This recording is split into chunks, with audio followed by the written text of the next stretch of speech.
I don't want to argue the point, Mr. Murray, but you have said repeatedly at almost every opportunity, and you said it again this morning, that it was an earthquake that caused this collapse, where seismologists say it was the other way around. Let me just try to clear up one other point with you, if I could.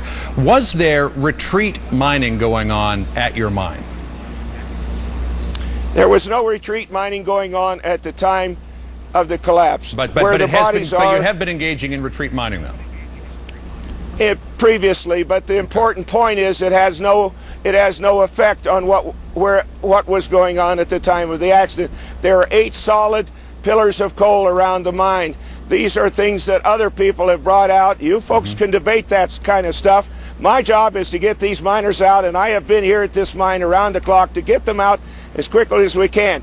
My mine was in accordance with all mining plans approved by the Federal Mine Safety and Health Administration. And they have found no violations in that mine in any way.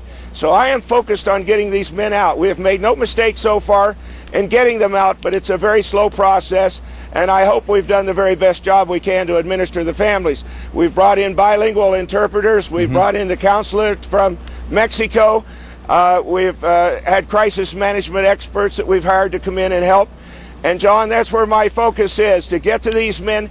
If the men are dead, that was up to the Lord, and that is done. But it's up to me to get them out quickly, and that is totally where I'm focused, and I don't wish to debate on any of these other side issues. I totally want to administer to the people and get the miners out. All right, Bob Murray, I understand that you want to get the miners out. We should point out, though, when you talk about violations, that the mine was cited more than 300 times since January of 2004, including 116 citations, which were considered significant and substantial. We just want to point that out. But Bob Murray, thanks very much for being with us.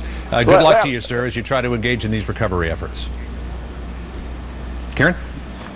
A little bit earlier on American Morning, we spoke to the man in charge of the mine, the CEO, Bob Murray, who you've seen on television a lot for the past couple of days. Toward the end of the interview, we were talking about this process of retreat mining, which is where they pull out the remaining coal left over from the initial mining operation and allows the roof to collapse behind it. Some people say it's a very dangerous form of mining.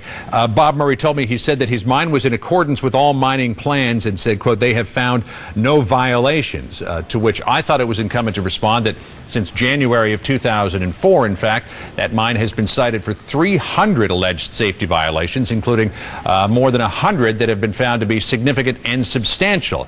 Well, as we were going off the air with him, Mr. Murray took exception to that, wanted to respond, so we thought we would give him an opportunity. Here's his response. You have drawn and are attempting to draw an erroneous conclusion for the American public. Just recently, I won the CEO Leadership Award from the International Society of Mine Safety Professionals as the top CEO in the world in mining safety.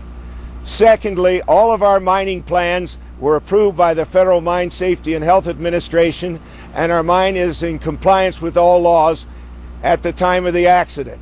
Thirdly, I have been in business on my own for 20 years, and it has been about 19 years since we had a serious accident. We have one of the best safety records in the industry, and you cannot cite statistics that you do not understand to try to paint a picture that this mine was not safe. This was one of the safest mines in America. I've been doing this for 50 years, and if it wasn't one of the safest, I wouldn't be operating it, John. Well, certainly it was not our intent to point out that the mine was not safe. We just wanted to point out that when he says that they have found no violations, that indeed there have been 300 violations for alleged safety infractions since January 2004. Karen? All right. Well